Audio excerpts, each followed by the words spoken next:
Seigneur, ta parole est pour les hommes, semence de vie, ferment du royaume et germe d'espérance. Dispose nos cœurs et nos esprits pour que nous la recevions avec simplicité et avec joie. Que ta parole nous fasse porter les fruits que tu attends. Nous te le demandons par Jésus-Christ, notre Sauveur et Seigneur. Dans l'Évangile selon Matthieu, au chapitre 5, le sermon sur la montagne commence par les béatitudes, des versets 1 à 12. Voyant la foule, Jésus monta sur la montagne et, après qu'il se fut assis, ses disciples s'approchèrent de lui. Puis, ayant ouvert la bouche, il les enseigna et dit : « Heureux les pauvres en esprit, car le royaume des cieux est à eux. Heureux les affligés, car ils seront consolés. Heureux les débonnaires, car ils hériteront la terre. Heureux ceux qui ont faim et soif de la justice, car ils seront rassasiés. Heureux les miséricordieux, car ils obtiendront miséricorde. Heureux ceux qui ont le cœur pur, car ils verront Dieu. Heureux ceux qui procurent la paix, car ils seront appelés fils de Dieu. Heureux ceux qui sont persécutés pour la justice, car le royaume des cieux est à eux.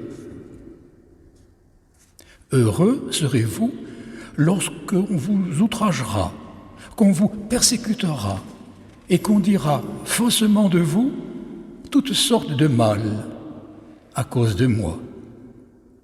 Réjouissez-vous et soyez dans l'allégresse, parce que votre récompense sera grande dans les cieux, car c'est ainsi qu'on a persécuté les prophètes qui ont été avant vous. Et dans la deuxième épître de saint Paul, au chapitre 3, les versets 10 à 17. Pour toi, tu as suivi de près mon enseignement, ma conduite, mes résolutions, ma foi, ma douceur, ma charité, ma constance, mes persécutions, mes souffrances. À quelle souffrance n'ai-je pas été exposé à Antioche, à Icône, à Lystre? Quelle persécution n'ai-je pas supportée? Et le Seigneur m'a délivré de toutes. Or, tous ceux qui veulent vivre pieusement en Jésus-Christ seront persécutés. Mais les hommes méchants et imposteurs avanceront toujours plus dans le mal, égarant les autres et égarés eux-mêmes. Toi, demeure dans les choses que tu as apprises et reconnues, certaines, sachant que tu ne les as pas apprises.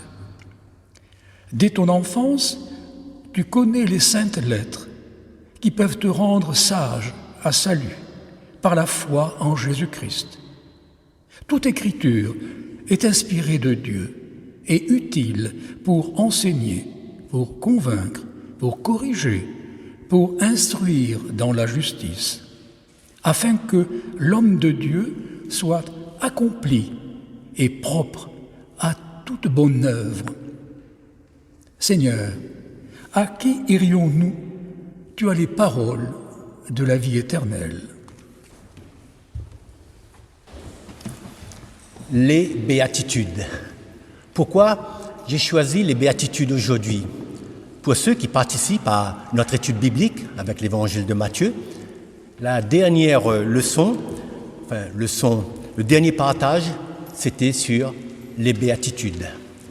Et je remercie tous ceux qui étaient là ce jour-là, tout simplement parce que nous avons discuté autour des béatitudes. Ce n'était pas un enseignement, c'était des discussions.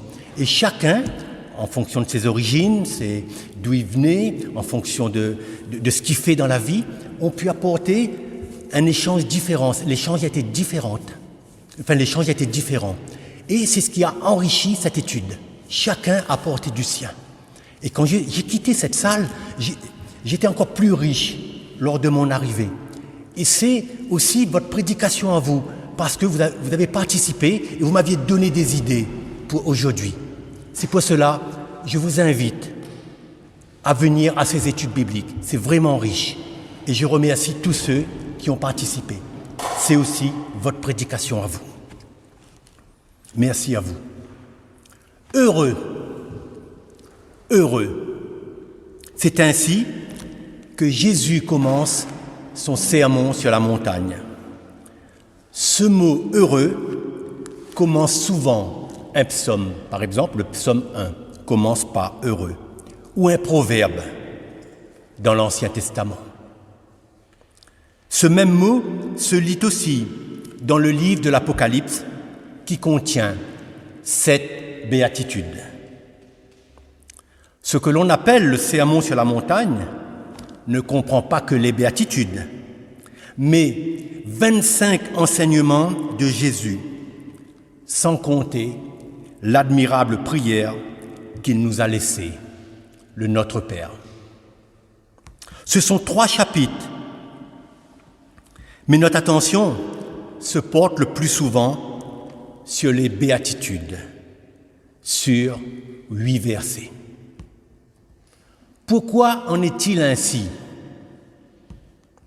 Les béatitudes sont une base incontournable de l'enseignement de Jésus dans l'Évangile selon Matthieu.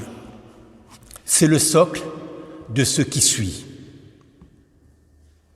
En lisant ces 8 béatitudes, il est aisé de comprendre qu'elles sont le portrait de Jésus.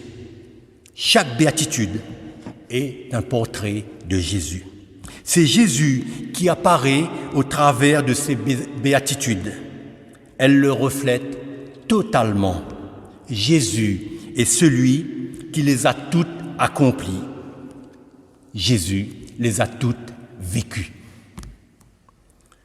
Lorsqu'un chrétien veut méditer ces béatitudes, il doit voir et comprendre comment Jésus a vécu chacune d'entre elles. Il est possible de penser que les martyrs de Meaux ont médité les béatitudes et chacun d'entre eux, les 14, ont donné leur vie pour l'Évangile, ont compris ce que signifiaient les béatitudes, ont compris ce que c'était de marcher à la suite de Jésus. Les évangiles sont la démonstration des béatitudes dans la vie du Christ, qui se montre comme le modèle à suivre, comme le modèle de pauvreté, de douceur, de paix, de pureté, de miséricorde, de serviteur persécuté, de martyr. Lors de la Passion, Jésus montre la portée des béatitudes, notamment lorsqu'il demande à son Père de pardonner ses bourreaux. Père, pardonne-leur, car ils ne savent ce qu'ils font. Luc 34. Ou lorsque un des crucifiés dit à Jésus, « N'es-tu pas le Christ ? Sauve-toi toi-même et sauve-nous. » Dans un tel moment de douleur, d'injustice, Jésus ne manifeste aucune colère, aucune menace, aucun désir de vengeance, y compris pour la foule et les Romains. Seule sa miséricorde est visible. L'apôtre Pierre parle de Jésus en ces termes. Je lis les paroles de l'apôtre Pierre. « Lui qui injuriait ne rendait point d'injure, maltraité ne faisait point de menace. » 1 Pierre 2, 23. Sur la croix, Jésus est le martyr par excellence. En grec, martus et martyrion signifie témoin. Martus est le terme donné à celui qui va jusqu'à se laisser tuer en témoignage de sa foi, plutôt que de la renier. Beaucoup de martyrs ont jalonné le cours des siècles, ont conservé la foi en Dieu et ont vécu une béatitude particulière. Qu'il s'agisse des prophètes, des apôtres ou des chrétiens qui ont marché à leur suite. Tel Étienne qui a été lapidé et qui, les regards fixés sur Christ, a pu dire, comme Christ, « Seigneur, ne leur impute pas ce péché. » Oui, comme le Christ, Étienne a prié pour ses bourreaux. Et le premier qui a été exaucé de la prière d'Étienne, bien sûr, c'est l'apôtre Paul, puisque Paul avait approuvé le meurtre d'Étienne.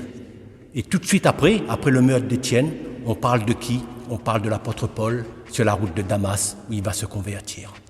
Donc, le premier bénéficiaire de la prière d'Étienne, c'est l'apôtre Paul, et lui-même qui va redevenir un martyr.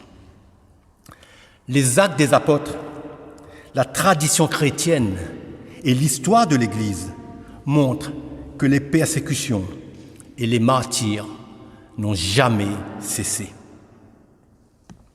Polycarpe est l'un d'entre eux et a été brûlé vif au IIe siècle sous le règne de l'empereur Marc Aurèle. Plus proche de nous, Jean Hus, théologien universitaire et réformateur religieux tchèque, considéré comme le précurseur du protestantisme, a été brûlé vif à Constance, dans le royaume de Bohême, en 1415. Des guerres de religion se sont déroulées dans le royaume de France de 1562 à 1598 entre catholiques et huguenots ou protestants.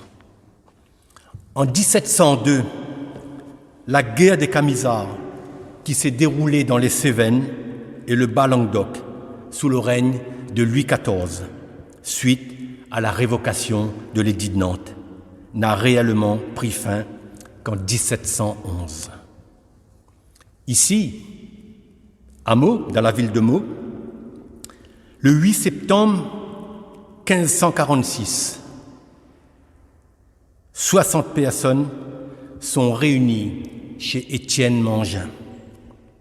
Pierre Leclerc, récemment institué pasteur, officie dans le grenier. Quelques personnes viennent les arrêter. Ils se livrent sans se rebeller. Pierre Leclerc dira « Allons, où il plaira au Seigneur ». Le 8 octobre 1546, 14 d'entre eux sont brûlés vifs sur la place du marché de Meaux. Afin qu'ils ne témoignent pas du Christ, il leur a été arraché la langue avant de les exécuter. Malgré cela, ils murmuraient pour chanter les louanges du Seigneur. Prenons le temps de lire ensemble leurs noms, car ils nous ont précédés dans le royaume de Dieu. Ce n'est pas pour les glorifier, mais pour glorifier l'œuvre de Dieu qui était en eux. Pour ceux, exceptionnellement, je vous invite à vous lever et à vous tourner vers leur nom qui se trouve au fond de ce temple.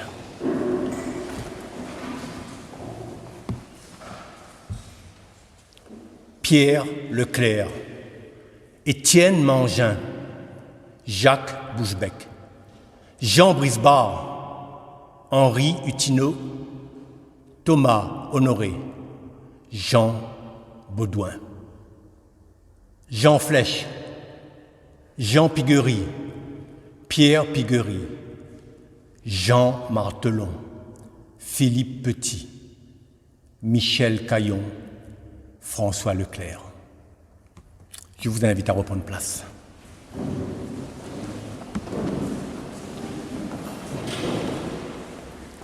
La puissance de la parole de Dieu est telle que ceux qui vivent dans les ténèbres ont voulu s'assurer par tous les moyens que la parole ne soit pas proclamée. Et aujourd'hui encore, malgré cela, la parole de Dieu est toujours proclamée. Et aujourd'hui, les martyrs sont hors de nos frontières, mais existent toujours et meurent à cause de leur foi en Christ. Pas plus tard que la semaine dernière, Portes Ouvertes, association au service des chrétiens persécutés, a consacré sa revue mensuelle à l'Église persécutée en Corée du Nord. Voici ce qu'un chrétien nord-coréen déclare. Nous prions de pouvoir faire la volonté de Dieu, quelles que soient les situations. Et si nous devons mourir, nous mourrons. Fin de citation. Mais il n'y a pas qu'en Asie que la persécution sévit. Elle se trouve dans les pays musulmans, en Afrique, dans certains pays d'Afrique, dans certains pays d'Amérique latine. Je vous invite à consulter la carte affichée au fond de l'église. Comme vous le voyez et l'entendez, les martyrs existent toujours. Ils vivent cette persécution à cause du Christ. Jésus avait prévenu de ceux qui le serviraient seraient persécutés. Jésus dit, « Vous serez haïs de tous à cause de mon nom, mais celui qui persévérera jusqu'à la fin sera sauvé. » Matthieu 10, 22. Tous ceux qui sont morts pour Christ devaient avoir à l'esprit les 8 béatitudes qui ont été lues. Elles leur auront donné du courage et auront affermi leur foi au moment fatidique. Mais avez-vous remarqué que seules 2 béatitudes sont au présent? Que 2 promesses concernent un acquis dès maintenant. Et cet acquis n'est autre que le royaume de Dieu. 2 béatitudes au présent. La première béatitude affirme « Heureux les pauvres en esprit, car le royaume des cieux est à eux. » Quant à la 8e, elle affirme aussi « Heureux ceux qui sont persécutés pour la justice, car le royaume de Dieu est à eux. » D'ailleurs, sur un des tableaux des 14 martyrs, il figure « Heureux ceux qui sont persécutés pour la justice, car le royaume de Dieu est à eux. » Le royaume de Dieu appartient à ceux qui sont pauvres en esprit et qui sont persécutés pour la justice. Ils ont obéi à Jésus qui a dit « Cherchez premièrement le royaume et la justice de Dieu, et toutes ces choses vous seront données par-dessus. Ne vous inquiétez donc pas du lendemain, car à chaque jour suffit sa peine. » Matthieu 6, 33 à 34. Pour tous ces chrétiens, il n'y a aucune mesure entre la persécution momentanée et le royaume éternel de Dieu. Par la foi et non par la vue, ils ont fait leur choix avec l'aide et le soutien de Dieu. Et le royaume des cieux de Dieu est à eux. Il ne semble pas nécessaire ici de rappeler qu'il ne faut pas confondre la persécution pour la foi en Christ, solidement établie, et les petits harcèlements humains qui viennent ombrager nos journées. Le discernement et la sagesse de Dieu montrent à tout chrétien ce qu'il vit réellement. Pour cela, comme il a été dit la semaine dernière, il faut prier et sonder les Écritures. Le royaume de Dieu a été inauguré par le Christ lors de sa première venue. Le royaume de Dieu est au milieu de nous, déjà en partie, mais pas encore complètement. Chacun est invité à le chercher et à le trouver dans la foi et la persévérance, et ce, jusqu'au retour de notre Sauveur et Seigneur Jésus-Christ. Il est vrai que dans le temps présent, comme le dit Jésus, que le royaume de Dieu ne vient pas de manière à frapper les regards.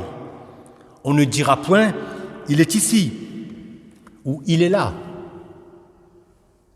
Car voici, le royaume de Dieu est au milieu de vous, mais aussi le royaume de Dieu est en nous par l'action du Saint-Esprit. Nous sommes le temple de l'Esprit de Dieu. Ici, il faut souligner deux choses concernant le royaume de Dieu. En premier lieu, la persécution est une conséquence de la vie chrétienne que tout chrétien doit vivre.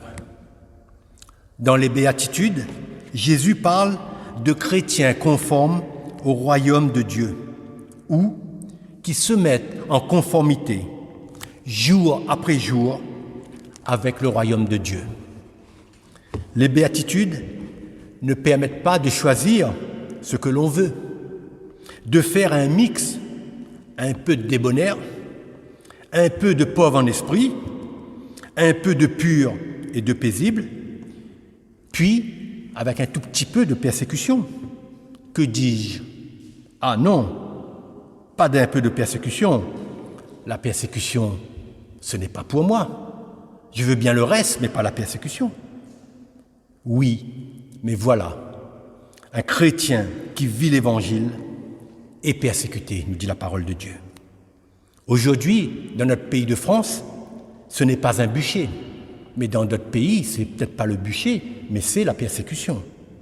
La persécution, dans notre pays, est plus insidieuse et peut, sans même qu'un chrétien s'en aperçoive, l'éloigner de la parole, de la prière, de l'Église. Le chrétien peut se retrouver mis au banc de la société à cause de sa foi. Vous voyez, ce n'est pas une persécution physique, mais c'est une persécution parfois psychologique, psychique. D'une bande de copains, de collègues, un peu de pression pour le faire vaciller s'il n'est pas bien établi dans la parole de Dieu, si sa foi est vacillante. Timothée, l'apôtre Paul est très clair dans le passage de Timothée qui a été lu, où il dit « Or, tous ceux qui veulent vivre pieusement en Jésus-Christ seront persécutés. » Le choix appartient à chacun. Ou le bien-être temporel, ou le royaume de Dieu. Mais si nous choisissons le royaume de Dieu, sachez que le Saint-Esprit nous aide à rester dans le royaume de Dieu. En second lieu, la persécution provient de notre foi qui induit une manière de vivre différente. Une opposition entre deux visions du monde s'affronte et ces deux visions sont incompatibles. La persécution ne doit pas être un sujet de peur, de crainte. Paul, qui a été persécuté tant et plus, écrit « Qui nous séparera de l'amour du Christ? Serait-ce la tribulation, ou l'angoisse, ou la persécution, ou la faim, ou la nudité, ou le péril, ou l'épée? Mais toutes ces choses, nous sommes plus que vainqueurs par celui qui nous a aimés. » Le livre de Romains 8. L'exigence qui apparaît dans les béatitudes pourrait faire reculer tout un chacun. Mais, avec le Christ à nos côtés, tout est possible. Ne nous a-t-il pas donné le Saint-Esprit qui nous conduit dans la vérité? Dans les béatitudes, Christ se dépeint lui-même. On peut dire de lui qu'il est heureux, car si vous me permettez l'expression, il coche toutes les cases des béatitudes.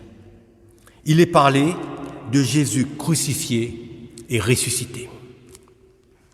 Sur la croix, Jésus vit la première béatitude qui le conduit comme un enchaînement vers les 7 autres. Jésus, pauvre en esprit. Jésus a été pauvre en esprit durant toute sa vie. Mais sur la croix, il vit la pauvreté extrême de l'abandon à cause du péché, lui qui n'avait pas péché. Il perd ce qui constitue son être même, la communion permanente avec son Père, et cela afin de réconcilier l'homme avec Dieu, son Père. Il s'anéantit sur la croix pour nous. C'est pour nous qu'il a fait ça. C'est pour nous que le Christ a vécu les béatitudes. C'est par la pauvreté qu'il a vécu à la croix que nous recevons la force et le courage d'aimer les pauvres, d'aimer les exclus, d'aimer les abandonnés, d'aimer les étrangers comme le Christ les a aimés. Abandonné à la croix, Jésus devient pauvre parmi d'autres pauvres hommes. C'est à la croix qu'il est le plus proche de l'homme pécheur pour lequel il meurt. Mais en même temps, c'est à ce moment qu'il est aussi, pourrait-on dire, en proximité avec le Père, car c'est par obéissance, par amour pour son Père qu'il est dans une telle situation. C'est ce qui lui fait dire « Père, je remets mon esprit entre tes mains. » De pauvre, il est devenu riche et a acquis une place comme nul autre pareil. En effet, Jésus, en vue de la joie qui lui était réservée, a souffert la croix, méprisé l'ignominie et s'est assis à la droite du trône de Dieu. Il a été persécuté pour la justice et il a eu le royaume de Dieu. À cause de son obéissance parfaite et son sacrifice, Dieu l'a souverainement élevé et lui a donné le nom qui est au-dessus de tout nom. Philippiens. Jésus a été le plus doux, mais maintenant, il domine sur la terre entière. Jésus a été affligé à l'extrême, mais maintenant, il vit la consolation. De la présence lumineuse du Père, et il nous la transmet. Jésus a accompli toute justice, mais maintenant, il rassasie ceux qui la cherchent. Jésus a été persécuté à l'extrême, mais maintenant, il vit dans une allégresse sans fin. Sur la croix, Jésus a pleinement accompli le commandement le plus important, c'est-à-dire aimer Dieu et son prochain. Jésus crucifié et ressuscité est devenu le chemin qui mène à Dieu. Comme il a dit lui-même, « Je suis le chemin, la vérité et la vie. Nul ne vient au Père que par moi. » Si nous marchons sur son chemin, si nous gardons les regards fixés sur lui par le Saint-Esprit, alors il nous fera vivre les béatitudes. Mais sans en choisir une plus que l'autre. Frères et sœurs, n'oublions pas les martyrs de tous les temps, ceux qui ont permis, par le Saint-Esprit, que la parole soit encore entre nos mains et dans nos cœurs aujourd'hui. Ceux qui ont permis que nous pouvons aujourd'hui avoir la liberté du culte. Restons vigilants et prions pour que la parole soit encore et toujours proclamée. Permettez-moi de finir par 2 strophes de la Cévenole qui nous remémore ce qu'ont enduré nos martyrs en France, dans les Cévennes, pour continuer à adorer Dieu conformément à sa volonté. Que l'on puisse s'approprier ces paroles pour nos vies aujourd'hui. Voilà pour nous aujourd'hui. Je lis ces 2 strophes. La Cévenole. Dans quel granit, ô mes Cévennes, fut taillé ce peuple vainqueur? Quel sang avait-il dans les veines? Quel amour avait-il au cœur? L'esprit de Christ était la vie de ces pâtres émancipés. Et dans le sang qui purifie, leur courage était trempé. Cévenole, le Dieu de nos pères, n'est-il pas notre Dieu toujours? Servons-le dans les jours prospères, comme ils firent au mauvais jour. Et vaillants comme ils surent l'être, nourris comme eux du pain d'effort, donnons notre vie à ce Maître pour lequel nos aïeux sont morts. À Dieu seul soit toute la gloire. Amen.